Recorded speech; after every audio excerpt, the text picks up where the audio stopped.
ഹരി ഹരി ഹരേ രാമ രാമ രാമ ഹരേ ഹരേ ഹരേ കൃഷ്ണ കൃഷ്ണ കൃഷ്ണ ഹരേ ഹരേ ഹരേ രാമ രാമ രാമ ഹരേ ഹരേ ഹരേ കൃഷ്ണ കൃഷ്ണ കൃഷ്ണ ഹരേ ഹരേ ഹരേ രാമ രാമ രാമ ഹരേ ഹരേ ഹരേ കൃഷ്ണ കൃഷ്ണ കൃഷ്ണ ഹരേ ഹരേ ഹരേ രാമ രാമ രാമ ഹരേ ഹരേ ഹരേ കൃഷ്ണ കൃഷ്ണ കൃഷ്ണ ഹരേ ഹരേ ഹരേ രാമ രാമ രാമ ഹരേ ഹരേ ശ്രീ രാധാകോൺ ടെമ്പിളിന്റെ കീഴിലുള്ള ഭാഗവതം പഠനത്തിലേക്ക് എല്ലാവർക്കും സ്വാഗതം. ഹരേ കൃഷ്ണ മാതാജി. ഹരേ കൃഷ്ണ. ഹരേ കൃഷ്ണ. ഓം ഹരേ കൃഷ്ണ മാതാജി. ഉന്മീലിതം യേന തസ്മൈ ശ്രീ ഗുരവേ നമഃ. ശ്രീ ചൈതന്യ മനോഭീഷ്ടം സ്ഥാപിതം മേന ഭൂതലേ സ്വയം രൂപ കഥാ മഹ്യം ദദാന്തി സ്വപദാന്തികം വന്ദേഹം ശ്രീ ഗുരോ ശ്രീയുധ പദകമലം ശ്രീ ഗുരും വൈഷ്ണവാംശ ശ്രീരൂപം സാഗ്രജാതം സഗണ രഘുനാഥം തം സജീവം സാദ്വൈതം സാവധൂതം പരിജന സഹിതം ശ്രീകൃഷ്ണ ചൈതന്യ ദേവം ശ്രീരാധാ കൃഷ്ണ പാദാൻ സഗണലളിത ശ്രീ വിശാഖാനി ഹേ കൃഷ്ണ ദീനബന്ധോ ജഗദ്പതി രാധാകാന്ത നമോസ്തുതേ തപ്തകാഞ്ചന ഗൗരാംഗീ രാധേ വൃന്ദാവനേശ്വരി വൃഷഭാനുസുതേ ദേവി പ്രണമാമി ഹരിപ്രിയേ വാചാകൽപതരൂപേക്ഷ കൃപാസിന്ധുഭ്യേവ ച പതിതാനാം പാവനേഭ്യോ വൈഷ്ണവേഭ്യോ നമഃ. നമോ വിഷ്ണുപാദായ കൃഷ്ണപ്രേഷ്ഠായ ഭൂതലേ ശ്രീമതേ ഭക്തി വേദാന്ത സ്വാമി ഇതി നാമിനേ നമസ്തേ സാരസ്വതേ ദേവേ ഗൗരവാണി പ്രചാരിണീ നിർവിശേഷ ശൂന്യവാദി പാശ്ചാത്യദേശതാരിണീ. നമോ വിഷ്ണുപാദായ കൃഷ്ണപ്രേഷ്ഠായ ഭൂതലേ ശ്രീമതേ ജയപതാക സ്വാമി ഇതി നാമിനേ നമഃ. ആചാര്യപാദായ നിതായ കൃപപ്രദായിനേ ഗൗരകഥാദാമദായ നഗരഗ്രാമധാരിണേ. നാരായണം നമസ്കൃഭ്യം നരം ചൈവ നരോത്തമം ദേവീം സരസ്വതീം വ്യാസം തതോ ജയമുദീരയേത്. നഷ്ടപ്രായേഷു ഭദ്രേഷു നിത്യം ഭാഗവത സേവയാ ഭഗവതേർ ഉത്തമ ശ്ലോകേ ഭക്തിർഭഗവതി നൈഷ്ഠികി. ജയ ശ്രീകൃഷ്ണ ചൈതന്യ പ്രഭോ നിത്യാനന്ദ ശ്രീ അദ്വൈത ഗദാധര ശ്രീവാസാദി ഗൗര ഭക്തവൃന്ദ. ഹരേ കൃഷ്ണ കൃഷ്ണ കൃഷ്ണ ഹരേ ഹരേ ഹരേ രാമ രാമ രാമ ഹരേ. ഹരേ കൃഷ്ണ. നമ്മൾ പറഞ്ഞു അല്ലെ, അപ്പൊ ധർമ്മരാജനും ആരാണ് ഭൂമിദേവി തമ്മിലുള്ള സംഭാഷണമാണ് നമ്മൾ കേട്ടുകൊണ്ടിരുന്നത്. അപ്പൊ ഇനി 17ാമത്തെ അധ്യായത്തിലാണ് പരീക്ഷിത് മഹാരാജാവിന്റെ ആഗമനമാണ് തുടക്കത്തിൽ വരുന്നത് കേട്ടോ.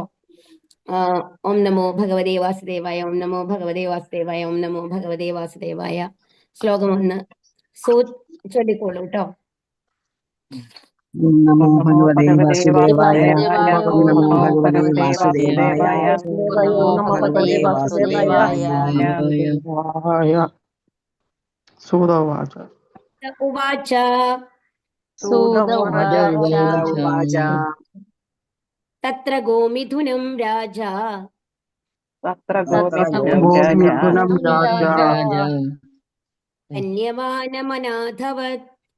അന്യമാനമനാഥവത് ദണ്ഡഹസ്തം ച വൃഷളം ദൃശ്യേ നൃബലാഞ്ചനം. ഹരേ കൃഷ്ണ. സൂത ഉവാച. ശ്രീ സുത ഗോസ്വാമി പറഞ്ഞു. തത്ര അനന്തരം ഗോമിഥുനം ഒരു പശുവും കാളയും രാജാവ് ഹന്യമാനം അപഹരിക്കപ്പെടുകയാൽ അനാഥവത് അനാഥരെ പോലെ ഉടമസ്ഥൻ നഷ്ടപ്പെട്ടവർ ദണ്ഡഹസ്തം കയ്യിൽ ദണ്ഡമേന്തി വൃഷളം നീചകുലജാതനായ ശൂദ്രൻ ദദൃശേ നിരീക്ഷിച്ചു നൃപ രാജാവ് ലാഞ്ചനം പോലെ കപടവേഷം ധരിച്ച്. വിവർത്തനം. ശ്രീല പ്രപാദിക്കിച്ച് സുത ഗോസ്വാമി പറഞ്ഞു. ആ സ്ഥലത്ത് എത്തിച്ചേർന്ന പരീക്ഷിത് മഹാരാജാവ് രാജാവിനെ പോലെ കപടവേഷം ധരിച്ച് നീചകുലജാതനായ ഒരു ശൂദ്രൻ ഒരു പശുവിനെയും ഒരു കാളയെയും അവയ്ക്ക് ഉടമസ്ഥർ ഇല്ലാത്തവ എന്ന പോലെ അവയെ ഒരു വടി കൊണ്ട് തല്ലുന്നത് കണ്ടു. എന്താണ് സുധഗോസ്വാമി പറയുകയാണ്. സുധഗോസ്വാമി പറയുന്ന മാതിരിയാണ് കേട്ടോ ഇവിടെയുള്ളത്. അപ്പൊ എന്താ കണ്ടത്? പരീക്ഷിത് മഹാരാജാവ് കണ്ടത് എന്താണ്? രാജാവിന്റെ മാതിരി തന്നെ ഒരു വേഷം ധരിച്ചിട്ട് ഒരാൾ വന്നു കഴിഞ്ഞിട്ട് ഒരു പശുവിനെയും കാളയും അവർക്ക് ഉടമസ്ഥരില്ല എന്ന് മനസ്സിലാക്കിയിട്ട് എന്ന പോലെ തല്ലിക്കൊണ്ടിരിക്കുകയാണ്. അങ്ങനെ കാണുകയാണ്. അപ്പൊ അതിന്റെ ഇടയിൽ കലി വന്നിട്ടുണ്ട്. നമ്മൾക്കത് ഇതിൽ പറഞ്ഞിട്ടില്ല കേട്ടോ. കലി വരുന്ന ഭാഗം നമ്മൾക്ക് കാണിച്ചിട്ടില്ല. കലി വന്നിട്ട് അവരെ അടിച്ചുകൊണ്ടിരിക്കുന്ന ഒരു ഭാഗം തൊട്ടാണ് നമ്മളുടെ ഈ അധ്യായം തുടങ്ങുന്നത്. ഭാവാർത്ഥം. ശ്രീല പ്രപാദിക്ക് ജയ്. കലിയുഗത്തിന്റെ മുഖ്യ ലക്ഷണം നീച കുലജാതരായ ശൂദ്രർ അതായത് ബ്രാഹ്മണീയ സംസ്കാരമില്ലാത്തവരും ആത്മീയ ദീക്ഷയെടുക്കാത്തവരും അഥവാ ആത്മീയതയിൽ ഔപചാരികമായി പ്രവേശിക്കാത്തവരുമായവർ രാജാക്കന്മാരെ അല്ലെങ്കിൽ ഭരണാധികാരികളെ പോലെ കപടവേഷം ധരിച്ച് നടക്കും എന്നുള്ളതാണ്. അപ്പൊ നമ്മളുടെ ലക്ഷണം എന്താണ്? അതായത് ഒരാളുടെ വേഷവും ഭാവവും കണ്ടിട്ട് കലിയുഗത്തില് അയാൾ ആരാന്ന് തിരിച്ചറിയാൻ സാധിക്കില്ല എന്നുള്ളതാണ് കലിയുഗത്തിന്റെ ഏറ്റവും വലിയ പ്രത്യേകത.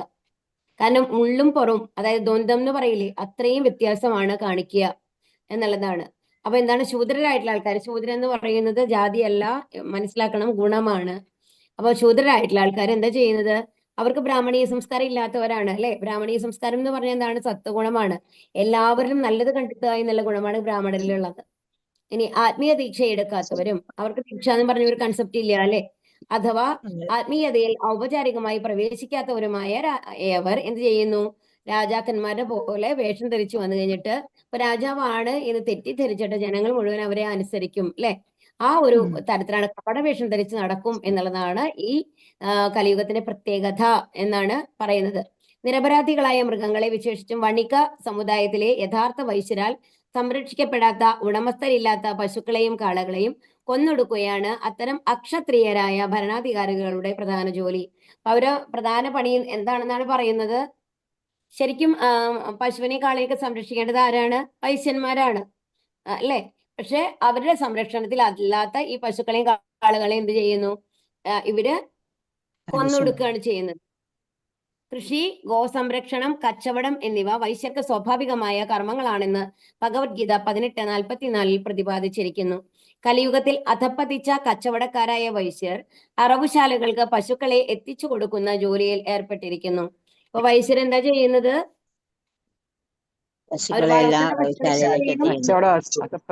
കച്ചവടക്കാണ്. കാരണം അവർക്ക് പൈസ കൂടുതൽ കിട്ടും അല്ലെ. അതിനു വേണ്ടിയുള്ള ശ്രമത്തിലാണ് എന്നാണ് പറയുന്നത്. അതിനു വേണ്ടിയിട്ടാണ് ഇപ്പൊ നോർമൽ ആയിട്ടുള്ള ഒരു ഇതല്ലല്ലോ ഉണ്ടാവുന്നത്. നമ്മൾ ബ്രീഡ് ചെയ്യല് ചെയ്യുന്നത്. പെട്ടെന്ന് വലുതാവുന്നു, മാംസം നിറയെ കിട്ടുന്നു. ആ രീതിയിലുള്ള ബ്രീഡ്സ്, അതായത് ഒരു അടുത്ത കുട്ടി ജനിപ്പിക്കണം എന്നുള്ള രീതിയിലല്ലാതെ വന്ന് എന്താണ് മാംസത്തിന് വേണ്ടി വളർത്തുക എന്നുള്ള മനോഭാവമാണ് ഇപ്പൊ നമ്മളിൽ കാണുന്നത്. അപ്പൊ എന്നിട്ട് എന്ത് ചെയ്യും? അവര് അറവുശാലകളിലേക്ക് പശുക്കളെ എത്തിച്ചു കൊടുക്കുന്നു. ക്ഷത്രിയ രാജ്യത്തിലെ പ്രജകളെ സംരക്ഷിക്കാനും വൈശ്യർ പശുക്കളെയും കാളകളെയും സംരക്ഷിക്കാനും അവയെ ധാന്യോൽപാദനത്തിനും ക്ഷീരോത്പാദനത്തിനും പ്രയോജനപ്പെടുത്താനും ഉദ്ദേശിക്കപ്പെട്ടിട്ടുള്ളവരാണ്. ധാന്യോൽപാദനത്തിന് എങ്ങനെയാണ് കാളകളെ ഉപയോഗിക്കുക?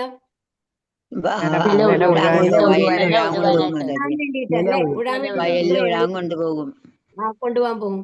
അപ്പൊ അതിനു വേണ്ടിയിട്ട് ഉപയോഗിക്കുക എന്നുള്ളതാണ്. ക്ഷീരോത്പാദനത്തിനായി ഗോക്കളെയും ധാന്യോൽപാദനത്തിനായി നിലമുഴാൻ കാളകളെയും ഉദ്ദേശ്യമാക്കിയിരിക്കുന്നു.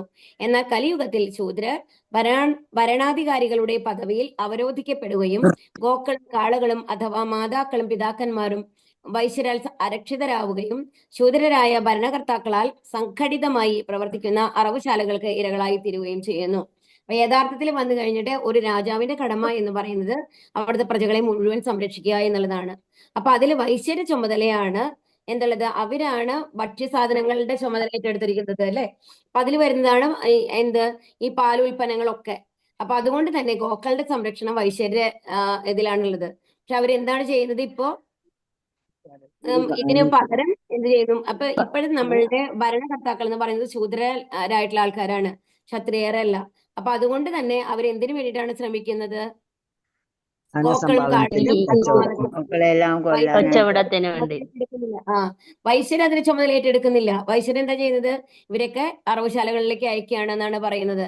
അതുകൊണ്ട് തന്നെ അവര് സംരക്ഷിക്കപ്പെടാത്തവര് അരക്ഷിതരായിട്ട് മാറിയിരിക്കുകയാണ് എന്നാണ് പറയുന്നത്. അപ്പൊ അഥവാ മാതാക്കളും പിതാക്കന്മാരും വൈശ്യരാൽ അരക്ഷിതരാവുകയും ശൂദ്രരായ ഭരണകർത്താക്കളാൽ സംഘടിതമായി പ്രവർത്തിക്കുന്ന. അപ്പൊ ഇതിന്റെ ഈ അറവുശാലകളുടെ ഉടമസ്ഥന്മാർ ആരായിരിക്കും? ശൂദ്രന്മാരാണ്. കാരണം ഭരണകർത്താക്കളിൽ പലരുമാണ് ഈ അറവുശാലകളുടെ ഉടമകളായിട്ടുണ്ടാവുക. അവിടേക്കാണ്. അപ്പൊ പിന്നെ അവര് പറഞ്ഞു കഴിഞ്ഞാൽ വൈശ്യർക്ക് കേൾക്കാതിരിക്കാൻ സാധിക്കുമോ? അവര് കീഴിലാണുള്ളത് അല്ലെ. അപ്പൊ അതുകൊണ്ട് തന്നെ അവരെന്ത് ചെയ്യുന്നു? അവർ അറവുശാലകളിലേക്ക് പശുക്കളെ വിടുന്നു. അങ്ങനെ ഇരകളായി തീരുന്നു എന്നാണ് പറയുന്നത്. ശ്ലോകം 2. ഓം നമോ ഭഗവതേ വാസുദേവായ. ഓം നമോ ഭഗവതേ വാസുദേവായ. ഓം നമോ ഭഗവതേ വാസുദേവായ. നമോ ഭഗവതേ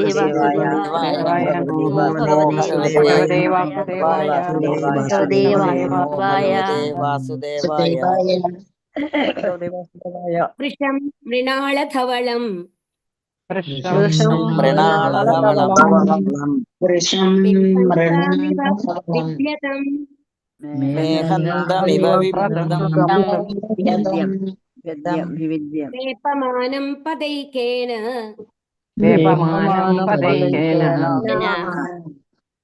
സീതന്തം ശൂദ്രതാഡിതം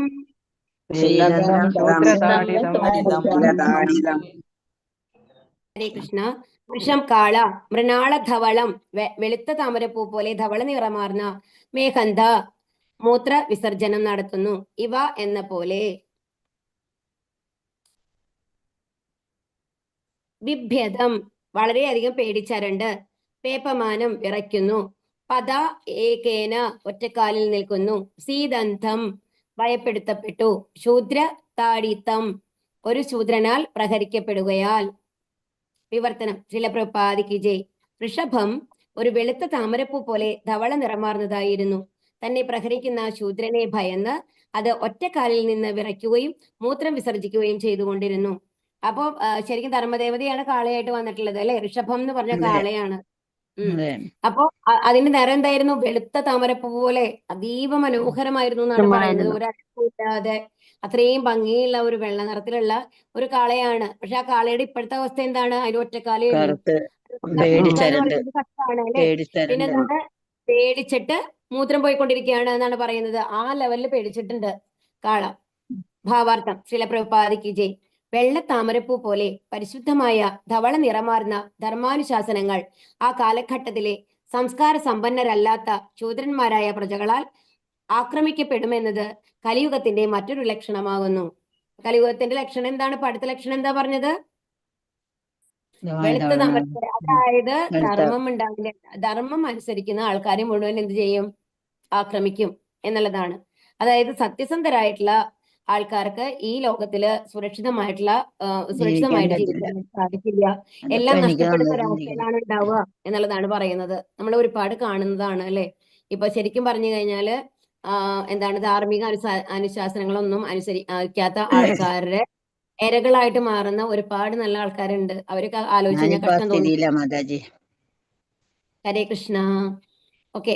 വെളുത്ത താമരപ്പൂ പോലെ പരിശുദ്ധമാർന്ന. അപ്പൊ എന്താണ് ശരിക്കും ഈ ധർമാനുശാസനങ്ങൾ എന്തുമായിട്ടാണ് കമ്പയർ ചെയ്തിട്ടുള്ളതെന്ന് ആലോചിച്ച് നോക്കൂ. വെളുപ്പ് നിറത്തോടാണ്. വെളുപ്പ് എന്ന് പറഞ്ഞു കഴിഞ്ഞാൽ പരിശുദ്ധിയാണ്. എല്ലാം പൂർണ്ണമായും ഭഗവാൻ ഇച്ഛയ്ക്ക് അനുസരിച്ച് നടക്കുമ്പോൾ വെളുപ്പാണ്. പക്ഷെ നമ്മളുടെ കണ്ണടച്ചു കഴിഞ്ഞാൽ നമ്മളിപ്പോ എന്താ കാണുന്നത്? ഇരുട്ട്, ഇരുട്ടാണ്. ശരിക്കും പറഞ്ഞു കഴിഞ്ഞാൽ എങ്ങനെയാണ് നമ്മൾ നമ്മളുടെ ഹൃദയം ഉണ്ടാവേണ്ടത്? വെളുത്ത നിറത്തിലുണ്ടാവണം. അതായത് ആ ഭഗവാനുണ്ട് ഹൃദയത്തിന്റെ ഉള്ളിൽ അല്ലെ. ചതുർബാഹു രൂപത്തിലുള്ള നമ്മുടെ പരമാത്മാ രൂപത്തിലുള്ള ഭഗവാനുണ്ട്. ആ ഭഗവാന്റെ പ്രകാശം കൊണ്ട് പ്രകാശിതമായ ഹൃദയമാണ് നമ്മൾക്കുള്ളത്. പക്ഷെ നമ്മൾക്കത് കാണാൻ സാധിക്കുന്നുണ്ടോ? ഇല്ല. ആ കറുത്ത ആവരണം മുഴുവൻ കലിയുടെ വിശേഷ ഗുണങ്ങളായിട്ടുള്ള എല്ലാ എന്താണ് പറയാ എന്താ പറയുന്നത്? കാമ, ലോഭ, മത, മത്സരം ഇതെല്ലാം കൊണ്ട് നമ്മളുടെ എന്താ നിറഞ്ഞിരിക്കുന്നത്? നമ്മുടെ മനസ്സ് നിറഞ്ഞിരിക്കുകയാണ്. അതാണ് ആ ഇരുട്ടായിട്ടുള്ളത്. അതാണ് നമ്മളിപ്പോ കാണുന്നത്. അതിനെ നീക്കി കഴിഞ്ഞാൽ മാത്രമാണ് നമ്മൾക്ക് എന്ത് കാണാൻ പറ്റുള്ളൂ? ആ ഭഗവാന്റെ പ്രകാശം കാണാനായിട്ട് സാധിക്കുള്ളൂ. ഇവിടെ അതാണ് പറയുന്നത്. അപ്പൊ കലിയുഗത്തിന്റെ ലക്ഷണമാണത് അല്ലെ. അവർ പൂർവികരായ ബ്രാഹ്മണ അഥവാ ക്ഷത്രിയ പിതാമഹന്മാരുടെ പിൻഗാമികളാകാം. എന്നാൽ കലിയുഗത്തിൽ വേണ്ടത്ര ശിക്ഷണത്തിന്റെയും വേദവിവേക സംസ്കാരത്തിന്റെയും ആവശ്യമുള്ളതിനാൽ അത്തരം ശൂദ്ര സമാന ജനത ധർമാനുശാസനങ്ങളെ തൃണവൽക്കരിക്കും. അപ്പൊ എന്താണ് ശൂദ്രന്മാരെന്ന് പറയുമ്പോൾ പൊതുവേ തന്നെ ആ ഒരു മനോഭാവമുള്ള ആൾക്കാർക്ക് എന്താണ് നമ്മളുടെ ഭഗവത്ഗീതയോടോ ഭാഗവതത്തോടോ അങ്ങനെയുള്ള ശാസ്ത്ര ഗ്രന്ഥങ്ങളോട് മതഗ്രന്ഥങ്ങളോടൊന്നും താല്പര്യം ഉണ്ടാവില്ല. ബൈബിൾ ആവട്ടെ അല്ലെ ഖുറാൻ ആവട്ടെ ഏത് മതഗ്രന്ഥങ്ങളോടും അവർക്ക് താല്പര്യം ഉണ്ടാവില്ല. അപ്പൊ അവരെന്താണ്? അപ്പൊ നമ്മുടെ തന്നിഷ്ടത്തിന് ജീവിക്കുക എന്നുള്ള ഒരു പോളിസിയാണ് അവർക്ക് ഉണ്ടാവുക. അതുകൊണ്ട് തന്നെ എന്തുണ്ടാവും? ധർമാനുശാസനങ്ങളെ അതായത് കണക്കിലെടുക്കില്ല, ഇഗ്നോർ ചെയ്യും എന്നാണ് പറയുന്നത്. തിരസ്കരിക്കും എന്ന് മാത്രവുമല്ല സ്വാഭാവികമായി ഭക്തിവിശ്വാസങ്ങൾ അഥവാ ധർമ്മനിഷ്ഠയുള്ളവരെ അത്തരം വ്യക്തികൾ ഭീഷണിപ്പെടുത്തുകയും ചെയ്യും. അപ്പൊ ശരിക്കും ധർമ്മത്തിനനുസരിച്ച് ജീവിക്കുന്ന ആൾക്കാരൊക്കെ അവരെ പേടിച്ചിട്ടാണ് ഇരിക്കുന്നത് അല്ലെ. ഇപ്പൊ നമ്മളുടെ തന്നെ നോക്കൂ, നമ്മളുടെ മന്ത്രിസഭ ഒരു ഉദാഹരണം. ഇപ്പൊ നമ്മൾ ഇലക്ഷൻ കഴിഞ്ഞ സമയമാണ് അല്ലെ. ഒരു മന്ത്രിസഭ അവർ നല്ലതോ ചീത്തയാവട്ടെ നമ്മൾ ഫോമായി. അതിൽ എപ്പോഴും എന്താണെന്ന് വെച്ച് കഴിഞ്ഞാൽ നമ്മൾക്കൊരു കേവല ഭൂരിപക്ഷം എന്നുള്ളൊരു കൺസെപ്റ്റ് ഒക്കെ ഉണ്ടല്ലോ. അപ്പൊ അത് എത്തിക്കാൻ വേണ്ടിയിട്ട് പലപ്പോഴും കൂട്ടുമന്ത്രിസഭകളാണ് ഉണ്ടാവുക. അപ്പൊ എന്തുണ്ടാവുന്നുണ്ടെങ്കിൽ ഏതോ 2 പേരുള്ള 3 പേരുള്ള ആൾക്കാരെയൊക്കെ ചേർത്തിട്ടാണ് അവരുണ്ടാക്കുന്നത്. അതില് ആ 2 പേരുള്ള ഒരു കക്ഷിയുടെ 2 പേരാണ് ആ കക്ഷിയിൽ ജയിച്ചേക്കണേന്ന് വെച്ചോളൂ. അവരാണ് ഈ മന്ത്രിസഭയിൽ വന്നിട്ടുള്ളതെന്നുണ്ടെങ്കിൽ അവരുടെ ഇഷ്ടത്തിനെതിരായിട്ട് ഇവർക്കൊന്നും ചെയ്യാൻ സാധിക്കില്ല. കാരണം എന്താണ്? അതിൽ ഒരാൾ രാജിവെച്ച് കഴിഞ്ഞാൽ എന്ത് സംഭവിക്കും? ഇല്ലാണ്ടാവും അല്ലേ? അപ്പൊ കുറെയൊക്കെ എന്ത് സംഭവിക്കുന്നത് എന്നുണ്ടെങ്കിൽ നല്ല ഉദ്ദേശത്തോട് കൂടിയിട്ടുള്ള ഒരു ഭരണാധികാരിയാണ് നമ്മൾക്ക് കയറിയിട്ടുള്ളത് എന്നുണ്ടെങ്കിൽ കൂടി ഇത്രയും ആൾക്കാരുടെ ചൊൽപ്പടിക്ക് നിൽക്കേണ്ടി വരികയാണ് ചെയ്യുന്നത്. അവരുടെ അജ്ഞാനുവർത്തിയായിട്ട് മാറുകയാണ്. അതുകൊണ്ടാണ് നമ്മുടെ രാജ്യത്ത് ഒരു കാര്യങ്ങളും നല്ല രീതിയിൽ നടക്കാൻ സാധിക്കാത്തത് എന്നുള്ളതാണ്. അപ്പൊ ഇതില് ഭഗവത്ഗീതയിലോ ഭാഗവതത്തിലോ നമ്മൾക്ക് കാണിക്കുന്നുണ്ട്. കാരണം വെച്ച് കഴിഞ്ഞാൽ ഇങ്ങനത്തെ, അതായത് ശൂദ്ര ലെവലിലുള്ള ഒന്നും മത അനുശാസനങ്ങളൊന്നും അംഗീകരിക്കാത്ത ഒരു മന്ത്രിസഭയിലുള്ള ആൾക്കാരെക്കാൾ നല്ലത് ഒരു ദൈവഭക്തനായിട്ടുള്ള, അതായത് ശുദ്ധഭക്തനായിട്ടുള്ള ഒരു ഏകാധിപതിയാണ് എന്ന് നമ്മൾ കാണുന്നുണ്ടല്ലേ. പൃഥു മഹാരാജാവിന്റെ കാര്യം നമ്മൾ കണ്ടു, യുധിഷ്ഠിര മഹാരാജാവിന്റെ കാര്യം കണ്ടു, പരീക്ഷിത മഹാരാജാവിന്റെ കാര്യം കണ്ടു. അപ്പൊക്കെ എങ്ങനെയാ ഉണ്ടായിരുന്നത്? അത്രയും സമ്പൽ സമൃദ്ധമായിരുന്നു. അവിടെ കലി ഉണ്ടായിരുന്നില്ല. ഇപ്പൊ പരീക്ഷിത മഹാരാജാവിന്റെ രാജ്യത്തും കലി ഉണ്ടായിരുന്നില്ല. ഇപ്പോഴാണ് വരുന്നത് അല്ലെ. അപ്പൊ മാത്രമല്ല അപ്പൊ എന്താണ് യാതൊരു വിധത്തിലുള്ള ധർമാനുശാസനങ്ങളെയും അവലംബിക്കുന്നവരല്ല അവരെന്ന് സ്വയം പ്രഖ്യാപിക്കുകയും ചെയ്യും. അപ്രകാരം ധർമ്മരാജാവിനെ പ്രതിനിധീകരിക്കുന്ന പരിശുദ്ധ ഋഷഭത്തെ വധിക്കാനായി മാത്രം നിരവധി ഇസങ്ങളും നിഷ്ഠകളും കലിയുഗത്തിൽ സംഭവിക്കും. അപ്പൊ ധർമ്മത്തെ ഇവിടെ കാളയുടെ രൂപത്തിൽ വരുന്നു എന്നുള്ളൂ, നമ്മൾ മനുഷ്യന്റെ രൂപത്തിൽ കാണാട്ടോ. അപ്പൊ ധർമ്മത്തിനെ അനുസരിച്ച് പൂർണ്ണമായും ഭഗവാന്റെ ആജ്ഞകൾ നടപ്പിലാക്കണം എന്ന് വിചാരിക്കുന്ന ആൾക്കാരെ കൊല്ലാനായിട്ട് കുറെ ഇസങ്ങൾ ഉണ്ടാവും എന്നാണ് പറയുന്നത്. രാജ്യം മതനിരപേക്ഷമെന്ന് അഥവാ സവിശേഷമായ യാതൊരു ധർമാനുശാസനവും ഇല്ലാത്ത രാജ്യം എന്ന് പ്രഖ്യാപിക്കപ്പെടും. അതാണ് നമ്മുടെ രാജ്യം, അങ്ങനെയാണല്ലോ ഇപ്പോ ഉള്ളത്. അതായത് നമ്മുടെ രാജ്യത്തിൽ പ്രത്യേകിച്ച് മതമില്ല എന്നുള്ളത് പ്രഖ്യാപിക്കും. തൽഫലമായി ധർമാനുശാസനങ്ങൾക്ക് സമഗ്രമായ താല്പര്യരാഹിത്യം ഉണ്ടാവും. ഇപ്പൊ എന്തൊക്കെ പറഞ്ഞു കഴിഞ്ഞാൽ നമ്മൾക്ക് ഹിന്ദു ഒരു മതം എന്ന് വെച്ചോളൂ. ആ ഹിന്ദു മതത്തിൽ ശരിക്കും ധാർമ്മിക ഭഗവത്ഗീത അല്ലെങ്കിൽ ഭാഗവതം അനുസരിച്ചിട്ടാണ് നമ്മൾ ജീവിക്കുന്നത് എന്നുണ്ടെങ്കിൽ മറ്റുള്ളവരോട് എപ്പോഴും ഒരു കാരുണ്യം സഹതാപമൊക്കെ എല്ലാവർക്കും ഉണ്ടാവില്ലേ? നമ്മൾ അങ്ങനെ അല്ലെ, എല്ലാവരെയും ഒരുപോലെ കാണുന്നു, അങ്ങനെയാണ് പഠിപ്പിക്കുന്നത്. അതുപോലെ തന്നെ നമ്മൾ ആവശ്യമുള്ള കാര്യങ്ങൾ മാത്രമാണ്, ഈശാവാസിയാണ്, നമ്മൾ ആവശ്യമുള്ള കാര്യങ്ങൾ മാത്രമാണ് സ്വീകരിക്കാൻ പാടുള്ളൂ. അതിനേക്കാൾ മേലെ നമ്മൾ സമ്പാദിച്ചു കൂട്ടരുത്, അന്യന്റെ മുതൽ കൈക്കടത്തരുത്, ഇതൊക്കെ നമ്മളെ പഠിപ്പിക്കുന്നുണ്ട് അല്ലെ. അപ്പം അതുപോലെ തന്നെയാണ് ഇപ്പൊ അത് ക്രിസ്തു മതത്തിലായാലും ബൈബിളിൽ അങ്ങനെ പറയുന്നുണ്ടായിരിക്കും. അതുപോലെ ഖുറാനിലായാലും എല്ലാ മതഗ്രന്ഥങ്ങളിലും നല്ല കാര്യങ്ങളാണ് നമ്മളെ പഠിപ്പിക്കുന്നത്. പക്ഷെ നമ്മൾ മതങ്ങളെ ഇല്ല എന്ന് പറയുമ്പോൾ നമ്മളുടെ പോളിസി എന്താണ്? ഏത് മതഗ്രന്ഥങ്ങളെയും ഫോളോ ചെയ്യേണ്ട ആവശ്യമില്ല എന്നുള്ളതാണ് അല്ലെ. അപ്പൊ അങ്ങനെ വരുമ്പോഴാണ് ഈ വഞ്ചനയും കപടതയൊക്കെ കൂടുന്നത് എന്നാണ് ഇവിടെ പറയുന്നത്. അപ്പൊ സാധുക്കളോടും ശാസ്ത്രങ്ങളോടും ഗുരുക്കന്മാരോടും യാതൊരു ആദരവും ഇല്ലാതെ തങ്ങൾ ആഗ്രഹിക്കുന്ന രീതിയിൽ പ്രവർത്തിക്കാനുള്ള സ്വാതന്ത്ര്യം പ്രജകൾക്ക് ഉണ്ടായിരിക്കും. ഒറ്റക്കാലിൽ നിൽക്കുന്ന കാള ധർമാനുശാസനങ്ങൾ ക്രമേണ കുറഞ്ഞു വരുന്നതിനെ സൂചിപ്പിക്കുന്നു. ധർമാനുശാസനങ്ങളുടെ നാമമാത്രമായ നിലനിൽപ്പ് പോലും നിരവധി പ്രതിബന്ധങ്ങളാൽ പീഡിപ്പിക്കപ്പെട്ട് ഏതു സമയവും നിലംപതിക്കാവുന്ന വിധം വിറയാർന്നുകൊണ്ടിരിക്കും. അതാണ് എപ്പോ വേണമെങ്കിലും ഈ അവസാനത്തെ ഒറ്റക്കാലും നശിപ്പിക്കപ്പെടുന്നുള്ള അവസ്ഥയിലാണ് നമ്മളുള്ളത്. നമ്മൾ പറഞ്ഞു അല്ലെ, ഇനി പോകെ പോകെ എന്താ വരുന്നത്? മനുഷ്യരെ കൊല്ലുന്ന അവസ്ഥയിലാണ് വരുന്നത് എന്നാണ് പറയുന്നത്. അത്ര പോലും ആ വിവേചനം ഉണ്ടാവില്ല എന്നുള്ളതാണ്.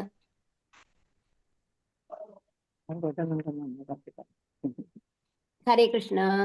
അടുത്ത ശ്ലോകത്തിലേക്ക് പോവാം. ശ്ലോകം 3. ഓം നമോ ഭഗവതേ വാസുദേവായ, ഓം നമോ ഭഗവതേ വാസുദേവായ, ഓം നമോ ഭഗവതേ വാസുദേവായ. ഓം നമോ ഭഗവതേ വാസുദേവായ, ഓം നമോ ഭഗവതേ വാസുദേവായ, നമോ ഭഗവതേ വാസുദേവായ.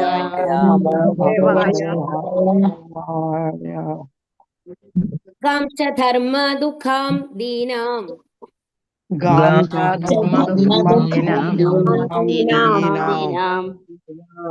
ദൃശ്യം ശൂദ്ര പദാഹതാം,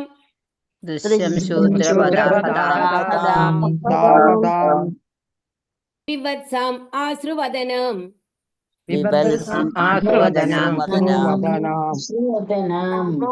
യവസമിച്ഛതീം.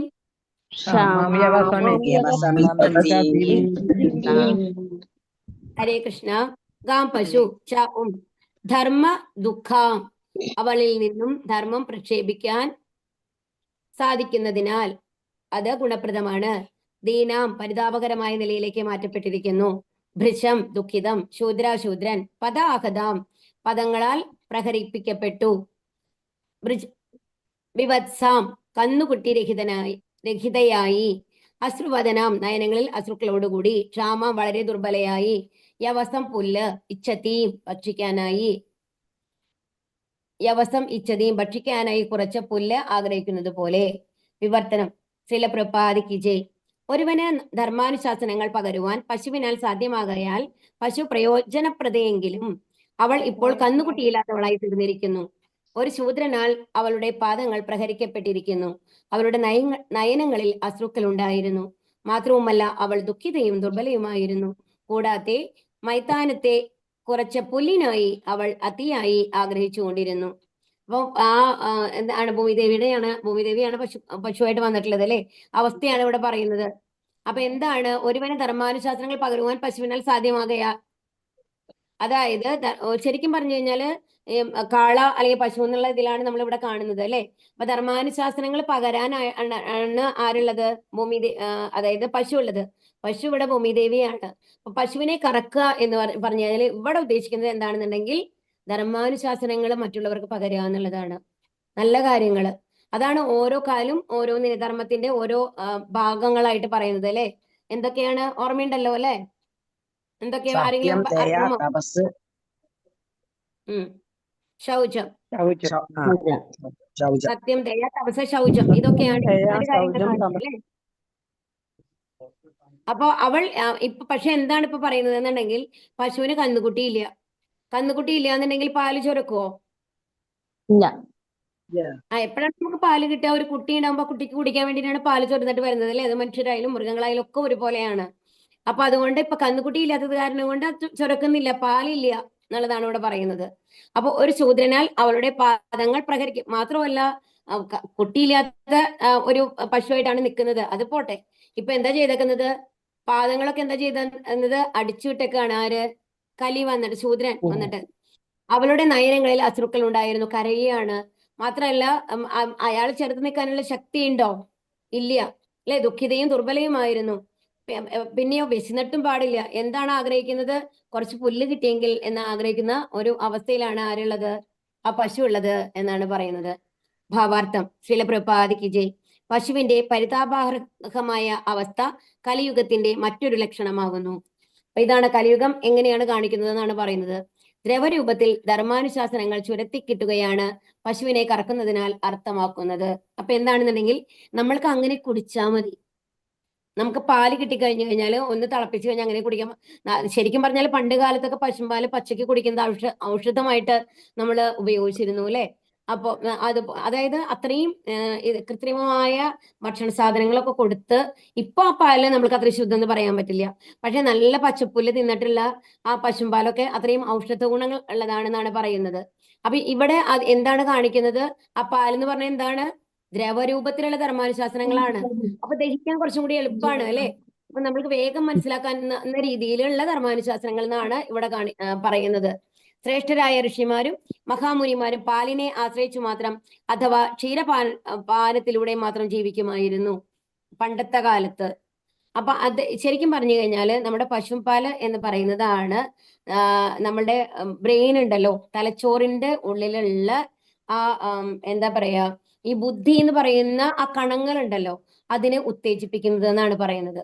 അപ്പൊ എപ്പോഴും നല്ല ബുദ്ധി ഉണ്ടാവണമെന്നുണ്ടെങ്കിൽ, നല്ല ഓർമ്മശക്തി ഉണ്ടാവണമെന്നുണ്ടെങ്കിൽ നമ്മൾ പശുപാലാണ് ഏറ്റവും നല്ലത് എന്നാണ് പറയുന്നത്. അപ്പോൾ ഈ നമ്മൾ ശ്ലോകങ്ങളൊക്കെ നമ്മൾ ഓർമ്മ വെക്കണം. ഓർമ്മയില്ലാത്ത ആൾക്കാരൊക്കെ ആണെങ്കിൽ റെഗുലർ നല്ല പശുപാല് കേട്ടോ, വാങ്ങുന്ന പാക്കറ്റ് പാലൊന്നുമല്ല, നല്ല പശുപാല് റെഗുലർ ആയിട്ട് നമ്മൾ കുറച്ച് കുടിക്കുകയാണെന്നുണ്ടെങ്കിൽ നമ്മുടെ ബ്രെയിനിൽ ഒരിക്കലും നമുക്ക് ഈ അൾസൈമർ അങ്ങനത്തെ അസുഖങ്ങളൊന്നും വരില്ല എന്നാണ് പറയുന്നത്.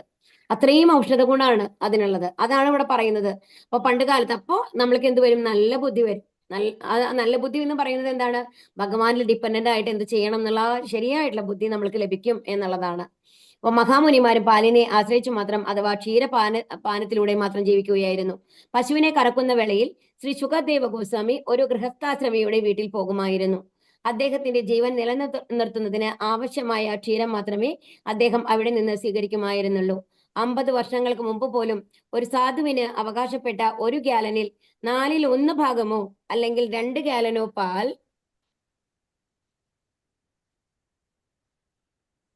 ആരും നിഷേധിക്കുമായിരുന്നില്ല. അപ്പൊ എന്താ പറയുന്നത്, സുഖദേവ ഗോസ്വാമി എങ്ങനെയാണെന്നുണ്ടെങ്കിൽ അന്നത്തെ ബ്രഹ്മചാരികളൊക്കെ എല്ലാ ഗോസ്വാമിമാരും ഭിക്ഷയെടുത്ത് ജീവിച്ചിരുന്നവരാണ്. അപ്പൊ സുഖദേവ ഗോസ്വാമി എങ്ങനെയാണ് പോയിരുന്നത്?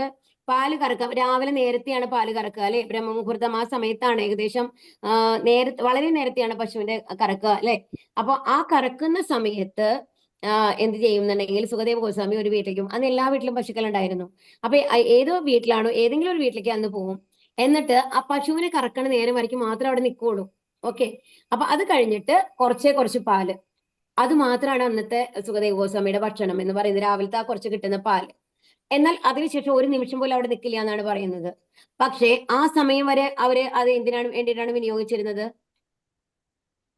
അവർക്ക് ഭക്തി പറഞ്ഞു കൊടുക്കാനായിട്ട്, ഭഗവാനെ കുറിച്ചുള്ള അറിവ് നൽകാനായിട്ട്.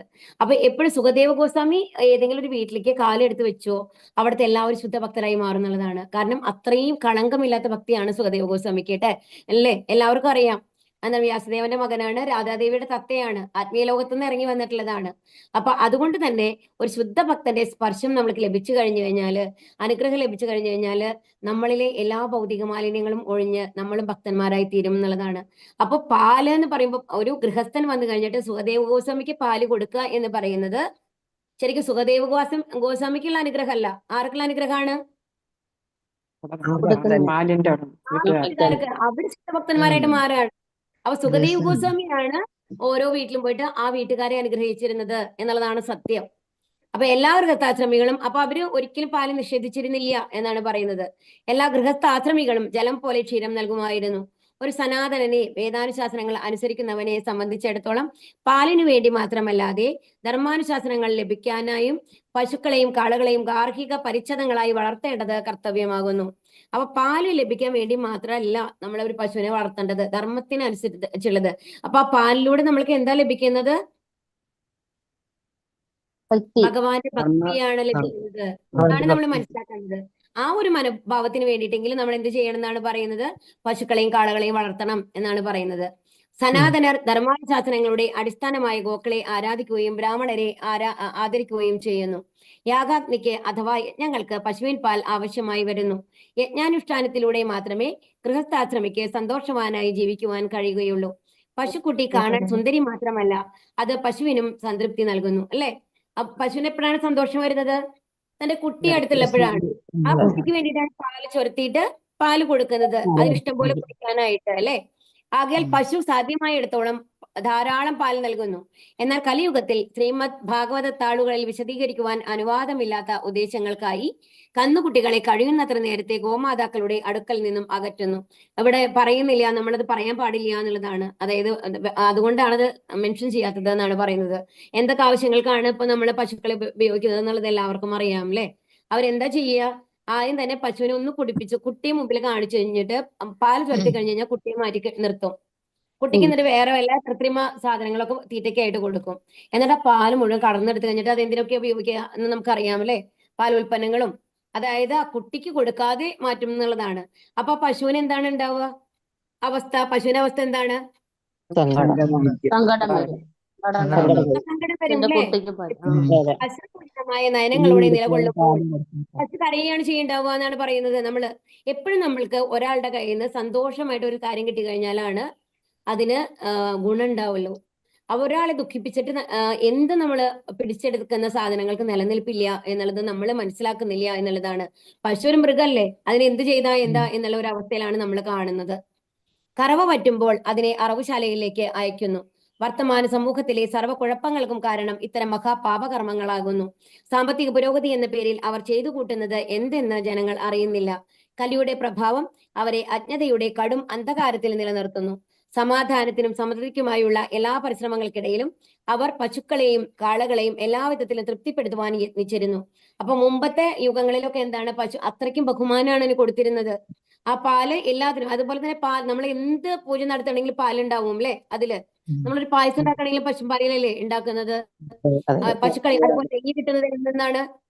ഈ യജ്ഞങ്ങൾ നമ്മൾ ചെയ്യുന്ന അതും പശുക്കളിൽ നിന്നാണ് കിട്ടുന്നത് അല്ലെ.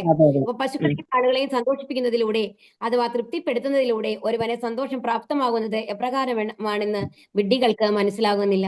എന്നാൽ അത് പ്രകൃതി നിയമപ്രകാരമുള്ള അഥവാ പ്രകൃത്യ ഉള്ള പരമാർത്ഥമാണ്. ശ്രീമദ് ഭാഗവത പ്രാമാണ്യത്തിൽ നിന്നും നാം ഇത് കൈക്കൊള്ളേണ്ടതുണ്ട്. അപ്രകാരം മാനവരാശിയുടെ മുഴുവൻ സന്തോഷത്തിനുമായി ഈ തത്വങ്ങളെ സ്വീകരിക്കേണ്ടതാണ് അഥവാ അനുവർത്തിക്കേണ്ടതാണ്. അപ്പൊ നമ്മൾ ഇനിയെങ്കിലും എന്ത് ചെയ്യണം? അവരോട് ചെയ്യുന്ന ദ്രോഹത്തില് നമ്മളൊരു പങ്കാളിയാവാതെ അതിരിക്കാനെങ്കിലും ശ്രമിക്കണം എന്നുള്ളതാണ് നമ്മൾക്ക് ചെയ്യാൻ പറ്റുന്നത്. ഈ ലോകത്തിലുള്ള കലിയുഗത്തിലുള്ള എല്ലാ ആൾക്കാരെയും നേരെയാക്കാൻ നമുക്ക് സാധ്യമല്ല. അത് ഒരുപാട് വേഴ്സായി കഴിഞ്ഞു. ഇനി അത് മാറ്റുക എന്ന് പറയുന്നത് ഇമ്പോസിബിൾ ആണ്, അസാധ്യമാണ്. എന്നാലും അതിലൊരു പങ്കാളിയായിട്ട് നമ്മൾ അതിലൊരു പങ്കാളി ആവാതിരിക്കും. ഇപ്പോ ഒരു മൃഗത്തെ കൊന്ന് നമ്മൾ കഴിക്കുമ്പോൾ ശരിക്കും പറഞ്ഞു കഴിഞ്ഞാൽ എങ്ങനെയാണെന്നുണ്ടെങ്കിൽ അതിന് പ്രേരണ നൽകുന്ന ആള്, ഓക്കെ, ആരാണ് അതിനെ വളർത്തിയിട്ട് നമ്മളങ്ങനെ കൊടുക്കണിന് കൊന്നോളൂ എന്ന് പറഞ്ഞു കൊടുക്കുന്ന ആളുണ്ടല്ലോ, അയാൾ ചെയ്യുന്നില്ല, അയാൾ വേറൊന്നും ചെയ്യുന്നില്ല, അയാൾ പശുവിനെ വേറൊരാൾക്ക് വിൽക്കുന്നു, അറവശാലയ്ക്ക് വിൽക്കുന്നു എന്ന് വെച്ചോളൂ. അപ്പൊ ആ പശുവിനെ വളർത്തിയ ആളാണ് ആദ്യത്തെ കുറ്റവാളി. കാരണം ഏതാവശ്യത്തിന് വേണ്ടിയിട്ടാണ്? അറവശാലയിലേക്കാണെന്ന് കൊടുക്കുമ്പോൾ അറിയാലോ അതിനെ കൊല്ലാനാണ് പോണേന്നുള്ളത്. അതുപോലെ തന്നെ അതിനെ അറക്കുന്ന ആള്, അവിടെ അത് വാങ്ങുന്ന ആള്, അറവശാലയുടെ ഉടമസ്ഥൻ, അത് കഴിഞ്ഞിട്ട് അവിടെ അറക്കുന്ന ഒരാളുണ്ടാവുമല്ലോ അയാള്, അത് കഴിഞ്ഞിട്ട് അതിനെ വിൽക്കുന്ന ആളുണ്ട് അല്ലെ, ഒരു കടയിൽ കൊണ്ടുപോയിട്ട് വിൽക്കുന്നില്ല, ആ വിൽക്കുന്ന ആള്, അത് കഴിഞ്ഞ് അത് വാങ്ങുന്ന ആള്, അത് ഭക്ഷിക്കുന്ന ആള്, ഇവരെല്ലാവരും ഒരുപോലെ കുറ്റക്കാരാണ് എന്നാണ് പറയുന്നത്. അവർക്ക് പാപമുണ്ട് എന്നാണ് നമ്മളുടെ ഗരുഡ പുരാണം ഒക്കെ പറയുന്നത് കേട്ടോ. അപ്പൊ അതുകൊണ്ട് തന്നെ എന്താ ചെയ്യാ, മാക്സിമം ഇത്തരം കാര്യങ്ങളിൽ പങ്കാളിയാവാതിരിക്കാൻ ശ്രമിക്കണം. എസ്പെഷ്യലി ഇത് പശുക്കളെ നമ്മൾ ശരിക്കും പൂജിക്കുന്ന ഒരു ഇതാണല്ലോ. അപ്പൊ അത് കാരണം കൊണ്ട് അങ്ങനെ ചെയ്യാൻ പാടില്ല എന്നാണ് പറയുന്നത്. ഹരേ കൃഷ്ണ. ഹരേ കൃഷ്ണ മാതാജി. ഹരേ കൃഷ്ണ.